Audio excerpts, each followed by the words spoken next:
જો ભાઈ અહીંયા આગળ આપણે આ કિલકિત કરેલું છે. હવે અહીંયા આગળ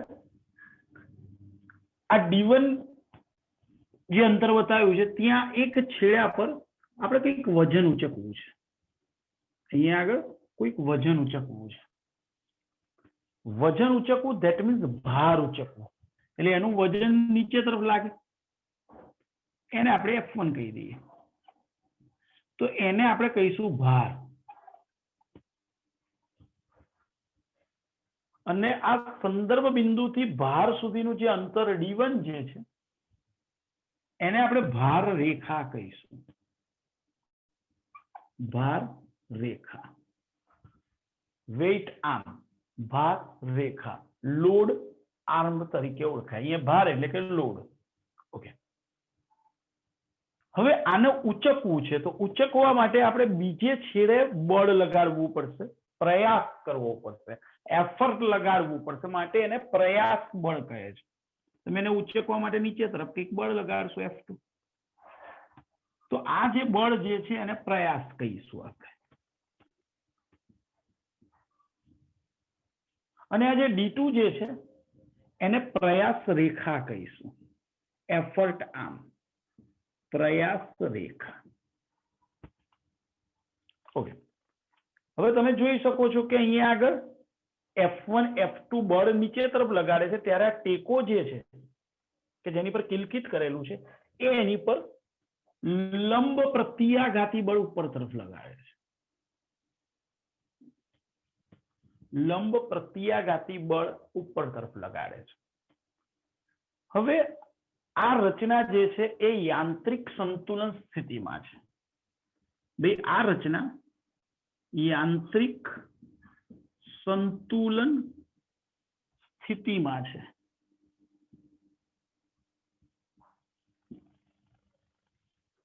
ચલો, યાંત્રિક સંતુલન સ્થિતિમાં હોવાથી શું થાય તો કે યાંત્રિક સંતુલન સ્થિતિમાં છે એટલે તે રેખીય સંતુલન સ્થિતિમાં પણ હશે અથવા સ્થાનાંતરીય સંતુલન સ્થિતિ અને ચાક ગતિ સંતુલન સ્થિતિ પ્રાપ્ત કરેલી હશે.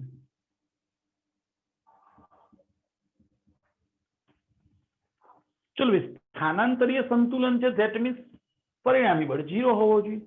તો ધ્યાનથી જો F1 અને F2 નીચે તરફ છે અને R ઉપર તરફ છે, એનો અર્થ કે R નું મૂલ્ય એ F1 અને F2 ના સરવાળા બરોબર હોવું જોઈએ, તો એકબીજાની અસર નાબૂદ કરશે, તો પરિણામી બળ 0 થશે, માટે તે સ્થાનાંતરીય સંતુલન સ્થિતિમાં છે તેમ કહેવાય. ઓકે, હવે વાત કરીએ ચાક ગતિ સંતુલન સ્થિતિ. ચલો, ચાક ગતિ સંતુલન સ્થિતિ માટે પહેલા તો ટોર્ક લખવું પડશે. ચલો તો ટોર્ક લખીએ. પહેલા F1 ને કારણે આપણને ખબર છે બળ ગુણ્યા લંબ અંતર, એટલે બળ F1,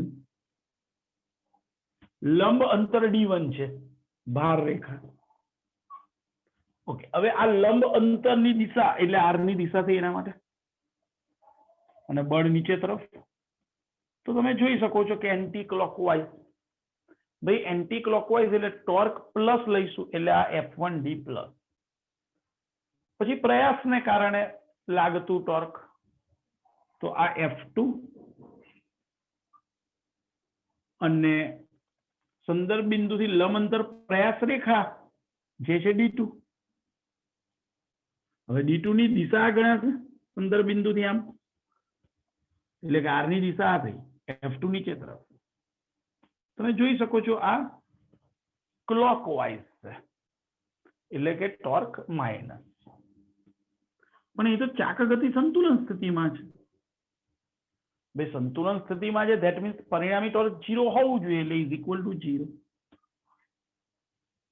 that means F1 d1 minus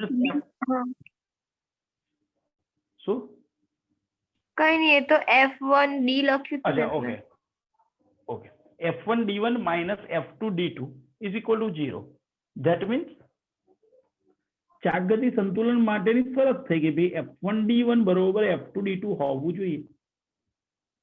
આને ચાક ગતિનો સિદ્ધાંત અથવા ઉચ્ચાલનનો સિદ્ધાંત કહે છે. F1 d1 is equal two F2 dt હોવા જોઈએ. F1 d1 બરોબર F2 d2. એને ગુજરાતીમાં આપણે કેવું હોય તો આવું કહેવાય, ભાર ગુણ્યા ભાર રેખા, ભાર ગુણ્યા ભાર રેખા ઇઝ ઇક્વલ ટુ પ્રયાસ ગુણ્યા પ્રયાસ રેખા.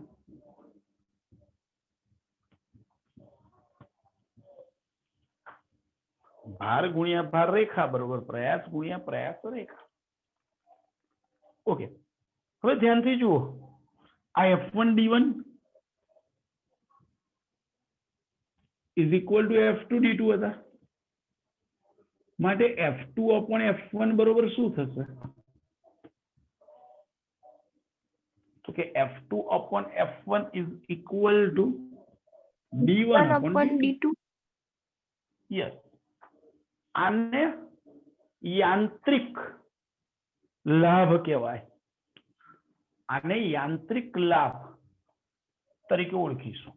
ચોપડીમાં એને રિયલમાં છે ને F1 upon F2 is equal to D2 by D1 લખ્યું, બંને વસ્તુ એકની એક જ છે. હવે તમને ખબર પડે, તમે F2 by F1 લખો તો D1 by D2 લખાય, ને F1 by F2 લખો તો D2 by D1 લખાય. આ યાંત્રિક લાભ. ક્લિયર? હા. યાંત્રિક લાભ. ઓકે, સમજો તમે. આની પરથી F2 બરોબર શું થશે? D1 D2 by F1. હવે જો આ યાંત્રિક લાભ કઈ રીતે જે સમજાવું છું તમને. ધારી લો કે હું તમને એમ કહું કે ભાઈ અહીંયા આગળ 100 કિલોનો એક પદાર્થ પડ્યો છે, તમે ઉચકો તો બોલો 100 કિલોનો પદાર્થનું વજન કેટલું થાય? 100 કિલો વજન દળ ધરાવતો હોય તો એનું વજન કેટલું થાય? કેટલું થાય ભાઈ? 1000. Yes, approximately 1000 kilo, 1000 newton. Sorry, આપણે G બરોબર 10 લઈ લો તો બળ એટલે દળ ગુણ્યા પ્રવેગ. દળ 100 અને અહીંયા પ્રવેગ એટલે ગુરુત્વ પ્રવેગ, વજન હોય એટલે ગુરુત્વ પ્રવેગ આવે, એટલે 100 ગુણ્યા 10 એટલે 1000. હવે એ તમારે એકલે હાથે ઉચકવાની વાત છે. તો એકલે હાથે ઉચકવું આપણા માટે ઇમ્પોસિબલ વસ્તુ થઈ ગઈ આપણા માટે. હવે હું એને ઉચ્ચાલન પર મૂકી દઉં છું. જુઓ, જે વજન મારે ઉચકવાનું છે મેં આ છેડે મૂક્યું છે. ઓકે, હવે આ જે D1 જે છે એ D1 બરોબર ધારી લો મેં 1 સેન્ટીમીટર રાખ્યું છે, અને D2 બરોબર 100 સેન્ટીમીટર રાખ્યું છે. એટલે કે 1.01 મીટર લંબાઈનો સળિયો છે એમ વિચારી લો, અથવા પાટિયું છે એમ વિચારી લો. 1.01 મીટર લંબાઈનો આ 1 સેન્ટીમીટરનો છે ભાર રેખા, અને પ્રયાસ રેખા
સર તમારો અવાજ નથી આવતો.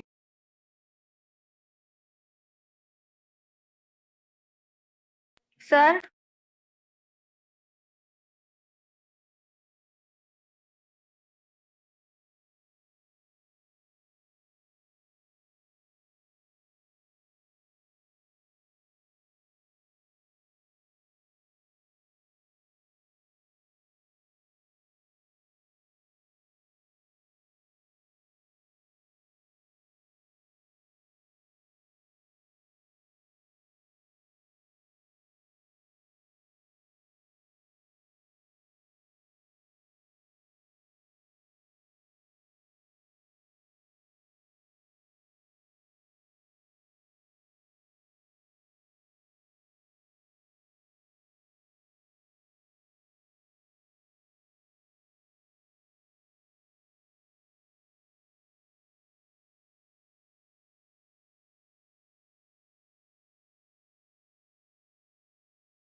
સર પેલું બાજુમાં સ્પીકર આવે ને એ ઓન કરીને ઓફ કરીને ઓન કરી જો.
ના સર નથી આવતો.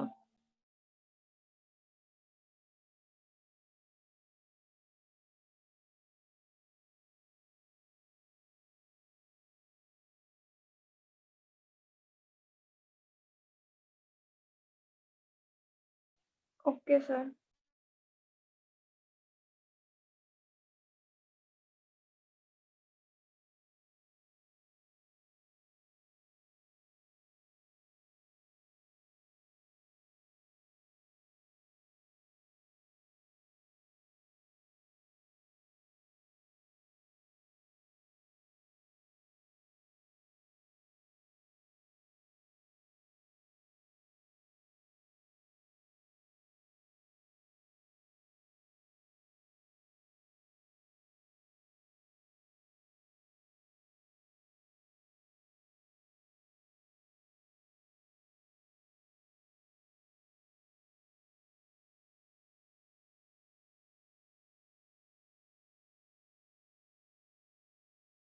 $10,000.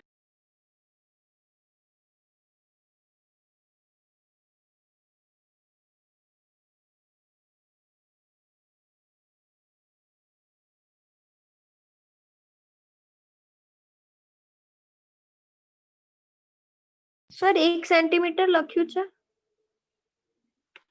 100 આવે છે. સર મને લાગ્યું 10 મીટર લખ્યું છે એટલે મેં સેન્ટીમીટરમાં કન્વર્ટ કર્યું.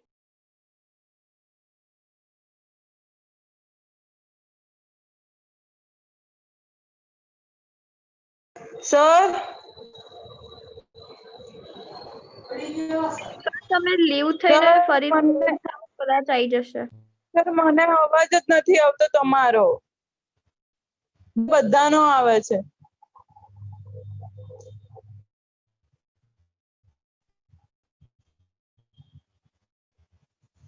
સરનો અવાજ નતો આવતો ને એટલે.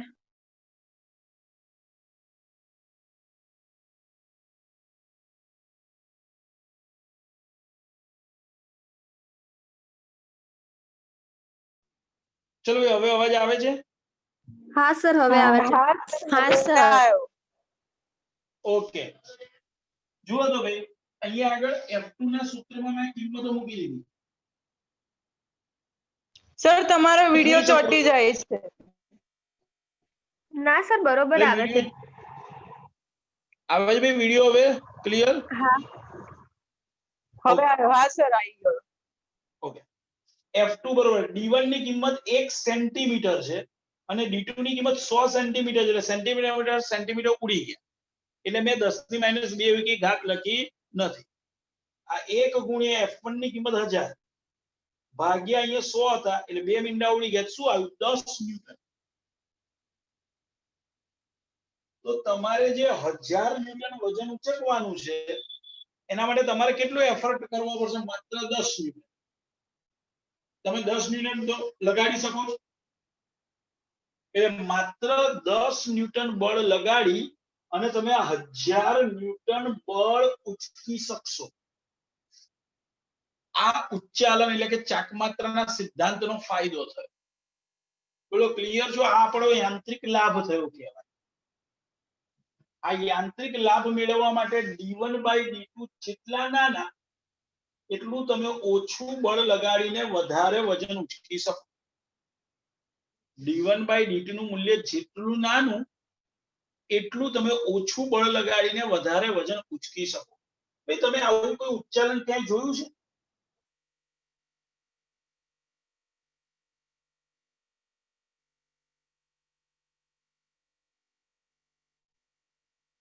સાણસી, તમે બધાએ ઘરમાં સાણસી જોઈ છે ને? હા. એ ઉચ્ચાલનનું સાધન છે. એ સાણસી જે છે એ ઉચ્ચાલનનું સાધન છે. જુઓ સાણસીમાં તમે ધ્યાનથી આમ જુઓ, સાણસી જે છે એમાં આધાર બિંદુ આ છે અને તમને ખબર હશે કે સાણસીની અંદર આ d2 છે એ વધારે મોટા હોય છે અને d1 નાના હોય છે. બધાએ સાણસી જોયેલી હશે ભાઈ? તમે બધાને ખ્યાલ છે કે એમાં આ d1 અંતર છે અને આ d2 અંતર છે. તો d2 મોટા હશે અને d1 નાના હોય છે એને કારણે તમે ઓછું બળ લગાડીને વધારે વજન ઉચકી શકો છો. ગાર્ડનમાં તમે ચીચો જોવો છો જેમાં તમે બેઠા પણ હશો, એ પણ આ ચાકગતિના સિદ્ધાંત પર આધારિત સાધન છે. સર એમાં D1 અને D2 તો સમાન જ હોય ને? એટલે એમાં d1 d2 સમાન હોય છે એને કારણે શું થાય છે કે પરિણામી ટોર્ક શૂન્ય થતું નથી અને પરિણામી ટોર્ક શૂન્ય નથી થતું એટલે શું થાય છે કે એ ચાકગતિ કરવાનો ટ્રાય કરે એટલે ત્યાં પછી ચાકગતિ સંતુલન થતું નથી.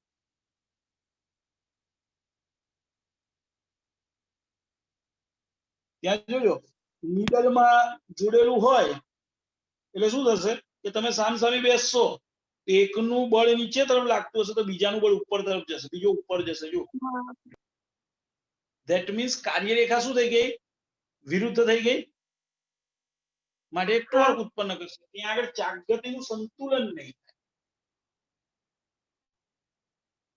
બોલો ક્લિયર છો? હા સર. હા સર. ચલો ભાઈ આગળ જુઓ. ઉદાહરણ આપણે ઉદાહરણ આઈ થિંક 7.5 પતી ગયું. સોરી 7.6 સુધી પતી ગયું કદાચ.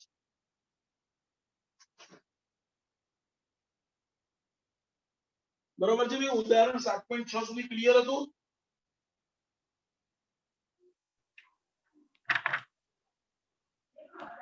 હા સર. ચલો ઉદાહરણ 7.7.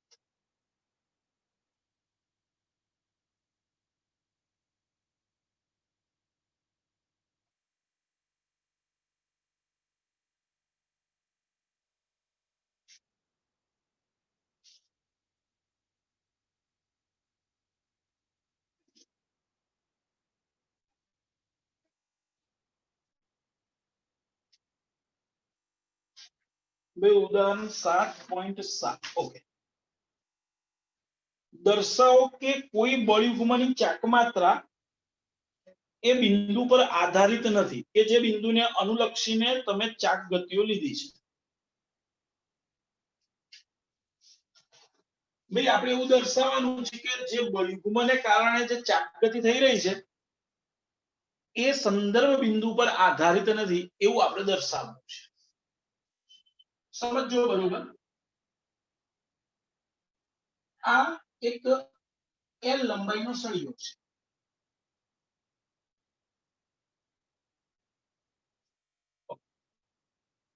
આ L લંબાઈના સળિયા પર બે બળ લાગે છે. એક બળ F1 લાગ્યું, એટલા જ મૂલ્યનું બીજું બળ F2 એની વિરુદ્ધ દિશામાં લાગ્યું. બે બળ લાગે છે F1 અને F2. બંને બળ સમાન મૂલ્યના છે પણ વિરુદ્ધ દિશામાં છે.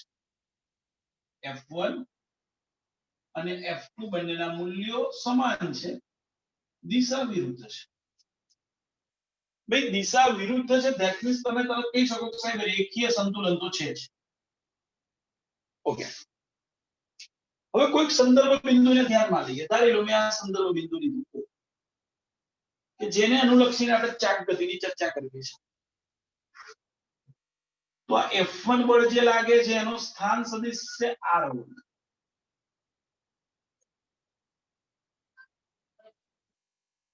એ બિંદુનો સ્થાન સદિશ છે એવું કહી છે. અને એનો બીજો છેડો એ બી બિંદુ છે, એનો સ્થાન સદિશ ધારી લો કે R2 છે. એનો સ્થાન સદિશ R2 છે.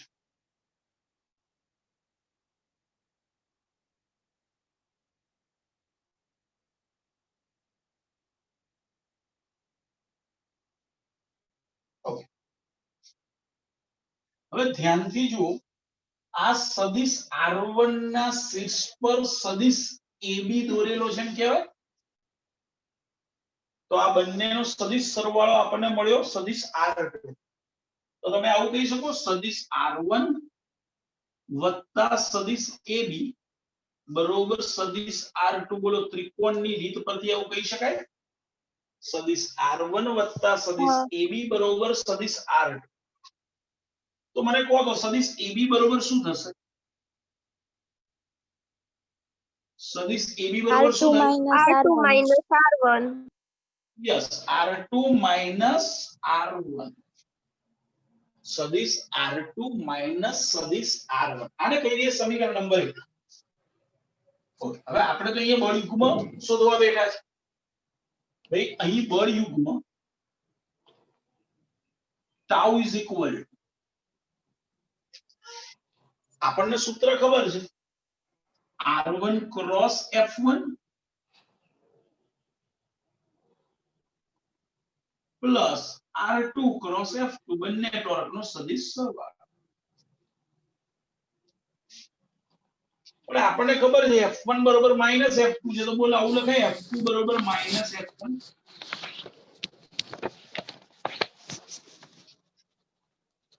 બોલો F2 ની જગ્યાએ માઈનસ F1 લખી શકીએ આપણે? તો હું F2 ની જગ્યાએ માઈનસ F1 લખી શકું અથવા F1 ની જગ્યાએ માઈનસ F2.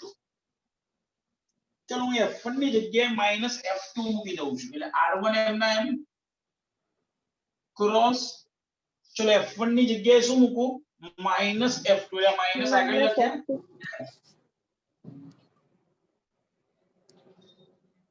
પછી પ્લસ R2 ક્રોસ F2.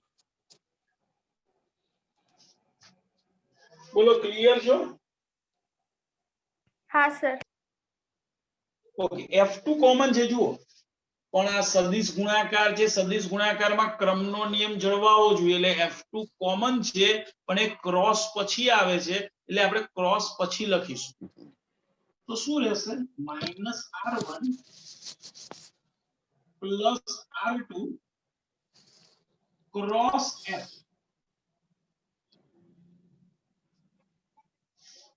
હવે માઈનસ R1 પ્લસ R2 ને આમ પણ લખાય ને R2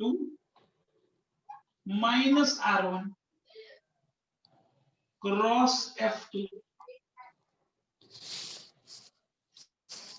આ થયું બળ યુગ્મ. પણ R2 માઈનસ R1 એ તો સમીકરણ 1 જુઓ તો AB છે. જુઓ સમીકરણ 1 માં R2 માઈનસ R1 ની જગ્યાએ AB લખું તો AB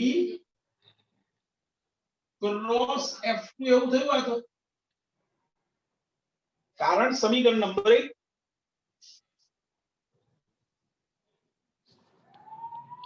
AB ક્રોસ F2. ભાઈ આ બળયુગ્મમાં જુઓ તો ક્યાંય સંદર્ભ બિંદુનો ઉલ્લેખ આવ્યો? એ બી તો આપણો જે આ સળિયો જે છે એની લંબાઈ છે. બોલો ક્લિયર? અને ક્રોસ F2. હવે F1 લખો કે F2 લખો કોઈ ફેર પડવાનો નથી. આમાં ક્યાંય સંદર્ભ બિંદુનો પ્રશ્ન જ ના આવ્યો કે ભાઈ આ સંદર્ભ બિંદુથી કેટલા અંતર એવું કઈ આવ્યું જ નહીં. જુઓ, ધેટ મીન્સ કે સંદર્ભ બિંદુ ઉપર આધાર રાખતો નથી. આમ બળયુગ્મ સંદર્ભ બિંદુ પર આધારિત નથી.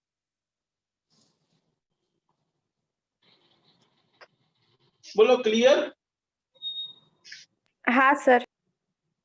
હા આ સર. તો ઉદાહરણ 7.7. બોલો 7.7 માં કોઈને પ્રોબ્લેમ? ના. ના સર. ના સર. હવે એના પછીનો જે ટોપિક છે જેને ગુરુત્વ કેન્દ્ર છે, જે કેન્સલ છે આપણા સિલેબસ. હા. ગુરુત્વ કેન્દ્ર. હવે ગુરુત્વ કેન્દ્ર શું છે એ તમને કહી દઉં. પહેલા તો જ્યારે કોઈ પદાર્થ પર ગુરુત્વાકર્ષી બળ લાગતું હોય, તે ગુરુત્વાકર્ષી બળ પદાર્થનું જે સમગ્ર દળ જ્યાં કેન્દ્રિત થયેલું હોય એની પર જો લાગતું હોય, તેવા સંજોગોમાં એવું બિંદુ કે જ્યાં પદાર્થનું સમગ્ર દળ કેન્દ્રિત થયેલું હોય તો તેને આપણે ગુરુત્વ કેન્દ્ર કહી શકીએ. ટૂંકમાં કે દ્રવ્યમાન કેન્દ્ર એ જ અહીંયા ગુરુત્વ કેન્દ્ર થયું. ભાઈ સામાન્ય રીતે નિયમિત ગુરુત્વ પ્રવેગ હોય એવા જગ્યાએ જો કોઈ પદાર્થને મૂકવામાં આવે અને એમાં નિયમિત દ્રવ્ય વિતરણ થયેલું હોય તો એનું દ્રવ્યમાન કેન્દ્ર એ જ ગુરુત્વ કેન્દ્ર છે. ધ્યાન રાખજો. રિયલમાં દ્રવ્યમાન કેન્દ્ર એટલે દળનું એવું કેન્દ્ર, દળ એ રીતે વિતરિત થયેલું છે કે એવું કેન્દ્ર કે જ્યાં સમગ્ર દળ કેન્દ્રિત થયેલું આપણે માનીએ છીએ. જ્યારે ગુરુત્વ કેન્દ્ર એટલે રિયલમાં એક એવું બિંદુ પદાર્થનું કે જ્યાં પદાર્થનું સમગ્ર ગુરુત્વાકર્ષી બળ કેન્દ્રિત થયેલું હોય, સમતોલન સ્થિતિમાં હોય, એને આપણે ગુરુત્વ કેન્દ્ર કહેતા હોઈએ. એટલે બંને વસ્તુ અલગ છે. પણ જ્યારે નિયમિત આકાર ધરાવતો પદાર્થ હોય, નંબર 2 નિયમિત દ્રવ્ય વિતરણ થયેલું હોય અને એ પદાર્થના દરેકે દરેક બિંદુ આગળ જીનું મૂલ્ય સમાન રહેતું હોય તો એ પદાર્થનું ગુરુત્વ કેન્દ્ર અને દ્રવ્યમાન કેન્દ્ર એક જ હોય.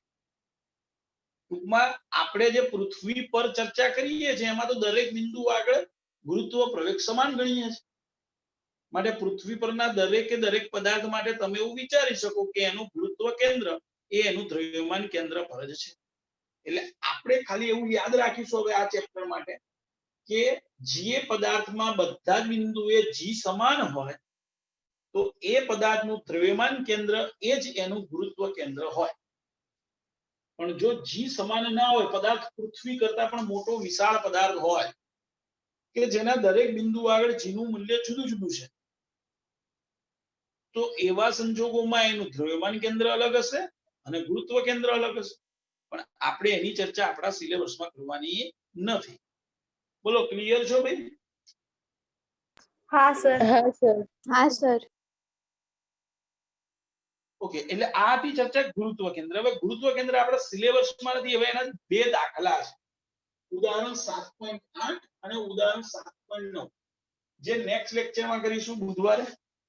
હવે કાલે એક્ઝામ છે, યાદ છે ને તમને? હા સર. હા સર. ચેપ્ટર 5, 6, 7. હા. હા. હા. ઓકે, હું 2 વાગ્યાની આસપાસ પેપર મૂકી દઈશ. હા. ઓકે, ચલો bye. Okay sir. Bye bye sir. Bye sir.